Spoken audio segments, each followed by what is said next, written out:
নমস্কার বন্ধুরা, সবাইকে শুভ সকালের অনেক অনেক শুভেচ্ছা জানিয়ে তোমাদের পছন্দের ধারাবাহিক রোশনাইয়ের আজকের পর্বের রিভিউ নিয়ে আমি চলে এসেছি তোমাদের সামনে। তো বাংলা সিরিয়াল সমাচারে তোমাদের স্বাগত জানিয়ে আজকের পর্বের রিভিউ তোমাদের জন্য। শুরুতে আমরা দেখতে পাচ্ছি গুরুজি তো এসে গেছেন। গুরুজির সাথে সবার আলাপ পরিচয় করিয়ে দেওয়া হচ্ছে সেখানকার স্টুডেন্টসদের। সেই সময় রোশনাইকে সেখানে দেখতে পাওয়া যাচ্ছে না। পাওয়া যাবেই বা কি করে? তাকে তো চা কফি বানাতে পাঠিয়ে দেওয়া হয়েছে। ওখানকার যারা স্যারেরা রয়েছেন তারা আসেন, তারা এসে কিন্তু রোশনাইকে দেখতে পাচ্ছে না। এবার রোশনাইকে ডাকছে যে কি ব্যাপার, এখানে যে মেয়েটাকে রাখা হয়েছিল সেই মেয়েটা কোথায়? গুরুজিও যথেষ্ট রেগে গেছেন যে কাকে আপনারা দায়িত্বে নিয়েছেন, প্রথম দিন থেকেই যে নিজের দায়িত্ব সম্পর্কে কোনো বোধই নেই তার। আর ওদিকে স্টুডেন্টসরাও বলছে হ্যাঁ কি যেন নাম ওর, রোশনাই মনে হয়। তখন রোশনাই রোশনাই করে ডাকতে থাকে ওখানকার আরো যারা কর্মরত স্যারেরা রয়েছেন তারা আর কি। তো রোশনাইকে ডাকতে ডাকতে রোশনাই তো আসে সেখানে, হাতে রোশনাই চা কফি। বলে তুমি কোথায় ছিলে এতক্ষণ? এতক্ষণ তোমাকে দেখা যায়নি কেন? আর তোমার হাতে এসব চা কফি কেন? ওদিকে স্টুডেন্টসরা কিন্তু নিজেদের মধ্যে ইশারা করছে যে এবার কি করবি, চা কফি তো নিয়ে এসছে, যদি আমাদের কথা বলে। এরকমই একটা চোখে চোখে ইশারা চলছে আর কি। তখন রোশনাইকে বলে যে কি ব্যাপার, তুমি চা কফি কার জন্য নিয়ে এসছো? স্টুডেন্টসরাই বলছে কিন্তু, তোমার কি মনে হয় যে আমরা গুরুজির সামনে বসে চা কফি খাবো নাকি? রোশনাই তো চুপ করে থাকে, কারণ রোশনাই জানে যে ওরাই বলেছে, ওরাই এমনটা করেছে, কিন্তু রোশনাই তো আর ওদের মতো নয়। রোশনাই চুপ করেই শোনে সবটা। গুরুজি রোশনাইকে বলছেন যে তুমি এখানে কাজ করতে পারবে তো, তোমার কি মনে হয়? রোশনাই বলে হ্যাঁ স্যার আমি পারবো। বলে যদি এখানে কাজ করতে চাও তাহলে কিন্তু আমি যেরকম ভাবে বলবো সেরকম ভাবেই করতে হবে সবকিছু। রোশনাই বলে হ্যাঁ স্যার আমি তাই করব, আমি পারবো করতে। আর ওদিক থেকে বাকি যারা ওখানকার স্টাফরা রয়েছে তারা বলছে যে এটা কিন্তু তোমাকে লাস্ট ওয়ার্নিং দেওয়া হলো রোশনাই, যদি তুমি স্যারের মনের মতো এমনকি স্টুডেন্টসের মনের মতো করে না চলতে পারো তাহলে কিন্তু এই চাকরিটা তোমার থাকবে না। তখন রোশনাই গুরুজিকে বলছে স্যার আপনি কি, মানে গুরুজি আপনি কি চা কফি কিছু খাবেন? তখন বলে না, আমাকে আগে গরম জল এনে দাও, তারপরে খুব পাতলা করে লিকার দিয়ে আমাকে একটা চা বানিয়ে দিও। রোশনাই তখন তাই আনতে চলে যায়। আর স্টুডেন্টসরা কিন্তু রোশনাইকে দেখে হাসছে। এদিকে তো ছোটু মাধবীলতার স্কুলে গিয়ে তাকে ভুলভাল বোঝাচ্ছে যে তার নাকি অন্য কারোর সাথে সম্পর্ক আছে। তো বলছে যে আপনি নিশ্চয়ই এরকম কারোর সাথে বিয়ে করবেন না যার অন্য জায়গায় গিয়ে চলছে আর কি। তখন মাধবীলতা বলছে প্রশ্নই ওঠে না। তখন বলছে যে আমার এই সত্যিটা কিন্তু শুধুমাত্র আপনাকেই বললাম, আর কিন্তু পরিবারের কেউ জানে না। মাধবীলতা বলছে ঠিক আছে, আমি না হয় আপনার সত্যিটা শুনলাম।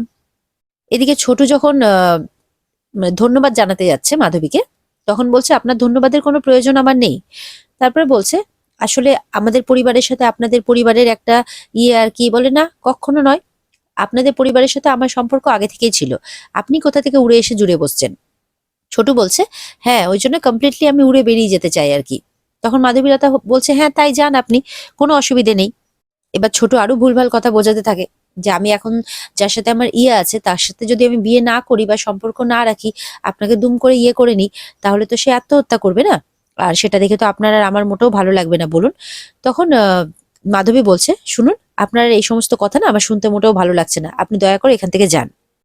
ছোট বলে শুনুন, আমার যতই আপনার সাথে না হোক, বন্ধুত্বটা কিন্তু থেকেই যাবে। বলে কোনো প্রশ্নই ওঠে না আপনার সাথে বন্ধুত্ব রাখার, আমার বয়ে গেছে। এরপরে ছোট বলে আচ্ছা ঠিক আছে আমি তাহলে আসি এখন। বলে প্লিজ যান এখান থেকে। তখন ছোট সেখান থেকে চলে যায়। এদিকে গুরুজি সমস্ত মানে স্টুডেন্টসদের নাম জেনে নিচ্ছেন, সবার সাথে পরিচয় করে নিচ্ছেন।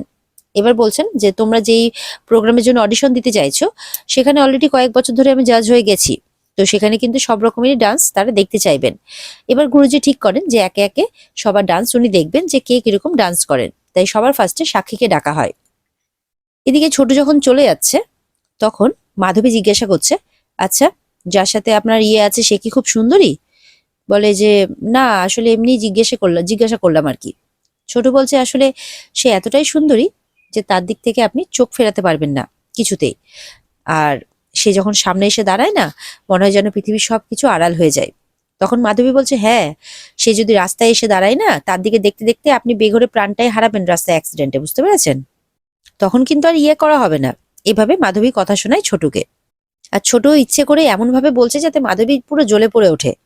ছোট এদিকে মনে মনে বলছে যাক এবার আচ্ছা করে যে কথাগুলো মাথায় ঢুকিয়ে দিয়েছি না, এরপরে আর আমাকে বিয়ে করার স্বাদ জাগবে না এই খান্ডারনির। এইভাবে বলে ওখান থেকে চলে যায়। এদিকে রোশনাই গুরুজির জন্য চা বানিয়ে নিয়ে চলে এসেছে।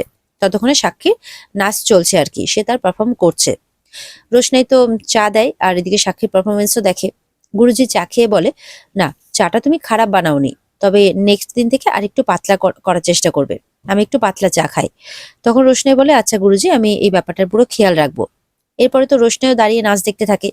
তখন গুরুজি দেখছে কি ব্যাপার, এই মেয়েটি নাচ দেখছে, মানে বলছে তোমার কি কোনো কিছু আর বলার আছে? বলে, না না গুরুজি, আসলে ভাবছিলাম যে আপনার যদি কোনো কিছু লাগে। বলে, দেখো আমি যেখানে, মানে গুরুজি বলছে আর কি, যে এটা আমার ক্লাসরুম, যখন আমার ক্লাস চলে তখন আমি স্টুডেন্টস ছাড়া সেখানে আর অন্য কাউকে অ্যালাউ করি না, এটা যাতে তোমার মাথায় থাকে, এটা খেয়াল রাখবে। তখন রোশনাই বলে, আচ্ছা স্যার, এরপরে আর ভুল হবে না, দিয়ে সেখান থেকে চলে যায়। এবার চলে যাওয়ার পরেও কিন্তু রোশনাই দরজার আড়াল থেকে নাচ দেখতে থাকে। তখন সেখানকার যারা স্টুডেন্টসরা রয়েছে তাদের মধ্যে একজন রোশনাইকে ওখানে দাঁড়িয়ে থাকতে দেখে নেয়। এবার সে একটু বদমাশি করে আর কি। সে তখন গুরুজিকে শুনিয়ে শুনিয়ে বলছে যে, গুরুজি দেখুন, আপনার বলা সত্ত্বেও কিন্তু রোশনাই ওখানে দাঁড়িয়ে আমাদের ডান্স দেখছে। তখন গুরুজি আবার ডেকে পাঠায় রোশনাইকে, বলে, কি ব্যাপার, তোমাকে বারণ করা সত্ত্বেও তুমি ওখান থেকে কেন ডান্স দেখছো? বলে, আসলে গুরুজি, আমি ভাবলাম যে যদি আপনার কোনো কিছু প্রয়োজন পড়ে সেই কারণেই আর কি আমি ওখানে দাঁড়িয়েছিলাম। তখন গুরুজি বলছেন, আমার যদি কোনো কিছু প্রয়োজন হয় তো তখন তোমাকে ডেকে নেওয়া হবে, তুমি দরজাটা বন্ধ করে দাও আর নিজের ঘরে চলে যাও। তখন রোশনাই বলে, আচ্ছা গুরুজি, তাহলে তাই হবে, যদি আপনার কোনো প্রয়োজন পড়ে তাহলে কেউ আমাকে গিয়ে নক করবে, আমি এসে আপনার যা প্রয়োজন আমি সেটা মানে সম্পূর্ণ করে দেবো আর কি। জি, আরো অনেক কথাই রোশনাইকে বলছেন যে নাচটা হয়তো দেখতে খুব সুন্দর লাগে, কিন্তু করে দেখানোটা কিন্তু ততটাই কঠিন। আর তোমার কাছে তো টেলিভিশন আছে, তুমি যদি সময় পাও তোমার কাজের ফাঁকে তুমি সেখানে দেখতে পারো। আর যারা এখানে সাধনা করতে এসেছেন তার সাধনার মাঝখানে দাঁড়িয়ে এভাবে বিরক্ত করো না। আর যেখানে আমি এখানে নাচ শেখাচ্ছি আর যে এই বিষয়ে নেই সেও দাঁড়িয়ে দাঁড়িয়ে নাচ দেখবে, সেটাতে আমার অস্বস্তি হয়। আর তাছাড়া তুমি তো এখানে আমাদের হেল্প করতে এসেছো, চাটা কফি এসব বানাতে এসেছো, তো সেটাই করো না মন দিয়ে। এরপরে বাড়তি কাজে তো উৎসাহ দেখানোর কোনো মানেই হয় না, তাই না? তখন রোশনাই বলে, ঠিক আছে গুরুজি, কোনো অসুবিধে নেই, আমি চলে যাচ্ছি। যদি কারো প্রয়োজন হয় তাহলে সে গিয়ে নক করে দেবে আমাকে, আমি চলে আসবো। এই বলে রোশনাই সেখান থেকে চলে যায়। এরপরে দেখা যাচ্ছে রোশনাই চলে তো যায়, কিন্তু এরপরে গুরুজি পারফর্ম করে দেখায় যে তোমরা আমাকে ফলো করো, দেখো আমি কিরকম ভাবে করছি। তখন তো গুরুজির সেই অসাধারণ পারফরমেন্স দেখে রোশনাই নিজের চোখ ফেরাতে পারে না। রোশনাই কি করে, আবারও দরজার আড়াল থেকে গুরুজির পারফরমেন্স দেখতে থাকে। এদিকে তো পরের দিন রোশনাই ঘর মুছছে। তখন ছেলে মেয়েগুলো এসে আবার রোশনাইকে বিরক্ত করে, বলছে যে, আচ্ছা তুমি এখন ঘর মুছছো, একটু সকাল সকাল উঠতে পারো না, আগে করতে পারো না? রোশনাই বলে, না না, আমি সকাল সকালই উঠেছি, আসলে গুরুজি বলেছেন আজকে এখানে খাবেন, তাই আমি সকালে উঠেই রান্নাটা বসিয়ে দিয়েছিলাম, আর এখন আমি ঘরটা মুছে নিচ্ছি, আর আমার মনে হচ্ছে তোমরা আজকে একটু আগে এসে পড়েছো। রোশনাই কিন্তু যথেষ্ট ভদ্রভাবেই কথাটা বলে, কিন্তু স্টুডেন্টসটা তো বদমাস, তারা তো আরো বদমাশি করছে রোশনাইয়ের সাথে, ইচ্ছে করে তার পেছনে লাগছে, তাকে বকা খাওয়াচ্ছে। বলছে যে, খুব বেশি কথা না তোমার মুখে, অমনি দুম করে বলে দিলে যে আমরা আগে এসে পড়েছি। ছেলে মেয়েগুলো বলছে, আমরা ঠিক টাইমে এসেছি, গুরুজি আমাদেরকে একটু আগেই আসতে বলেছেন, তাছাড়া কিছুদিন পরে আমাদের প্রিলিমিনারি এক্সাম আছে। হ্যাঁ, তাছাড়া তুমি এসবে কি বুঝবে, পড়াশোনা টড়াশোনা করেছো কোনোদিনও? মনে তো হয় না। রোশনাই বলছে, হ্যাঁ তাই তো, আমি আর এসবে কি বুঝবো। রোশনাই বলে, ঠিক আছে, তোমাদের অসুবিধে হচ্ছে, আমি বরঞ্চ এগুলো রেখে আসি। তখন আরেকটি মেয়ে বলছে যে, শোনো, এর আগের দিন কিন্তু আমাদের চা কফি কোনো কিছুই খাওয়া হলো না, আজকে আমরা আগে আগে এসেছি কেন জানো? যাতে আমরা আগেই সবকিছু খেয়ে নিতে পারি, তাই আমরা কিন্তু আবারও সেই চা কফি খাবো। যাও, কালকে যে অর্ডারগুলো দিয়েছিলাম ওগুলো সব বানিয়ে নিয়ে এসো। তখন রোশনাই বলছে, তাহলে তো তোমরা আগে এসেছো, তাহলে তখন কেন বললে যে আগে আসোনি? তখন একটা মেয়ে আবার তেড়ে আসে, এই তুমি সবসময় তর্ক করো করো কেন গো? তখন ওখানকার একটি ছেলে, যে মনে হচ্ছে সবার থেকে একটু ভালো, তার নাম উজ্জ্বল, সে বলছে, এই তোরা সবসময় ওর সাথে ওরকম ব্যবহার করিস কেন রে? তোরা বললি কথাগুলো, তাই তো ও বললো। রোশনাই তখন বলছে, দেখো, তোমাদের মতো অত বড়লোক পরিবার থেকে আমি আসিনি, আমি একটু অভাবে পড়ে এখানে এসেছি। ভগবান না করুক যে তোমাদেরকে কোনোদিনও আমার এই সিচুয়েশনে পড়তে হয়, তাহলে তুমি বুঝতে পারবে তোমরা যে আমি কোন সিচুয়েশনে পড়ে এখানে এসেছি।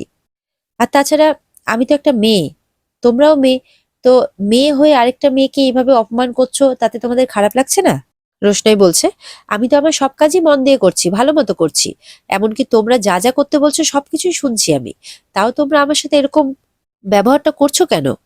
তখন ওখানকার আরেকটি মেয়ে বলে, তার মানে তুমি আমাদেরকে শিখিয়ে দেবে যে আমরা কি করব না করব? জানো, এখন যদি তোমার বিরুদ্ধে একটা কমপ্লেন করি তোমার চাকরিটাই থাকবে না। তখন সে উজ্জ্বল বলে, কেন? কমপ্লেন করলেই যে চাকরি চলে যাবে তার কোনো মানে নেই। তোরা যদি কমপ্লেন করিস তাহলে আমিও কিন্তু সব সত্যি কথা বলে দেব। তাদেরই ব্যাচের একজন ছেলে এরকম ভাবে বলছে, সেই জিনিসটাকেও কিন্তু তারা খুব ভালো চোখে দেখছে না। এদিকে মাধবীদের বাড়িতে ছোটুর মা বাবা মানে দাদু ঠাম্মি চলে আসে। ভালো মতো করে আপ্যায়ন করা হয় তাদেরকে। এরপরে বড়মা বলছেন যে ছোটু এসেছে মানে আমাদেরকে পৌঁছে দিয়েছে, আবার যাওয়ার সময় নিয়ে যাবে। খুব লাজুক ছেলে তো, তাই ভেতরে আসতে চাইলো না। তখন মাধবী বলছে, লাজুক না, বলুন অসভ্য। তখন ঠাম্মি বলছে, তুমি ওর উপরে রাগ করো না, আসলে আমার ছেলেটা কিন্তু খুব ভালো মনের একজন মানুষ। তখন দাদু বলছে, নিজের ছেলে বলে আমি বলছি না, তবে ও কিন্তু আমার শ্রেষ্ঠ সন্তান। ও মানুষ হিসেবে খুবই ভালো, আর সবসময় মানুষদের নিয়েই থাকতে চায়। বড়মা বলছে, হ্যাঁ আসলে চাকরি বাকরি সেরকম করে না তো, ওই জন্যই ভাবে যে কোনো সেরকম কোনো রোজগার করে না, অথচ বিয়ে করবে, বউকে কি খাওয়াবে, তখন বউয়ের কাছে মানে বকা শুনবে আর কি, এই সমস্ত কথা ভাবতে থাকে, তাই বিয়েকে খুব ভয় পায়। মাধবী বলছে, তোমরা আসলে ওর সত্যিটা কিছুই জানো না। তখন মাধবীর বাবা বলছেন, মাধবী, এখন এসব কথা থাক না, পরে বলবে না হয়, এখন ওনারা এসেছেন। এরপরে যখন বসে কথাবার্তা শুরু হয়, তখন মাধবী বলছে, আমি আগেই কিছু কথা বলে নি, যে জেঠুমণি, আপনার ছেলে যখন তখন আমার স্কুলে আসবে, আমাকে অপমান করবে, আমি তো সেটা মেনে নিতে পারবো না। আর ওনার যে সমস্ত কথা উনি আমাকে বলছেন, এটা উনি ওনার বাড়িতে বলতে পারতেন তো, কিংবা এখানে সবার সামনেও বলতে পারতেন, কিন্তু সেটা না বলে উনি আমাকে বলেছেন। এমন তো নয় যে আমার বাবা উঠে পড়ে লেগেছিলেন এই সম্বন্ধের জন্য, এমনকি আমি ঝাঁপিয়ে পড়েছিলাম বিয়ের জন্য, এমনটা তো নয়। তখন বড়মা বলছে, কি হয়েছে, তুমি এত রেগে কেন আছো? তুমি তো খুব মিষ্টি স্বভাবের মেয়ে। তখন বলে, না বড় বৌদি, তুমি ভুল করছো, আমি মোটেও মিষ্টি মেয়ে নই, আমি সোজা কথা সোজাভাবে বলতেই পছন্দ করি।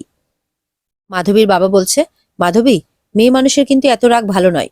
মাধবী বলছে, কেন বাবা, মেয়ে মানুষের কি রাগ থাকতে নেই? আর তাছাড়া রাগের মতো যদি ঘটনা ঘটে তাহলে কি রাগ করবে না? আর এখানে তো শুধু রাগ নয়, এখানে অপমানও আছে, তো সেটা তো তোমাকে বুঝতে হবে। মাধবী এক কথাই বলছে যে ওনার যদি কিছু বলার থাকতো এখানে সবার সামনে বলতেই পারতেন উনি, কিন্তু উনি আমাকে কেন বললেন? সবাই কিন্তু মাধবীর কথা শুনে বেশ অবাক হয়, যে ছোট এমন কি করেছে বলেছে যে মাধবী এতটা রেগে গেছে। আর এদিকে কিন্তু রোশনাইকে ছেলেমেয়েরা অপমান করার সমস্ত লিমিটই ক্রস করে দিচ্ছে। এবার উজ্জ্বলকে বলছে তারই ক্লাসমেটরা যে, তোর কি কিছু চলছে নাকি রোশনাইয়ের সাথে?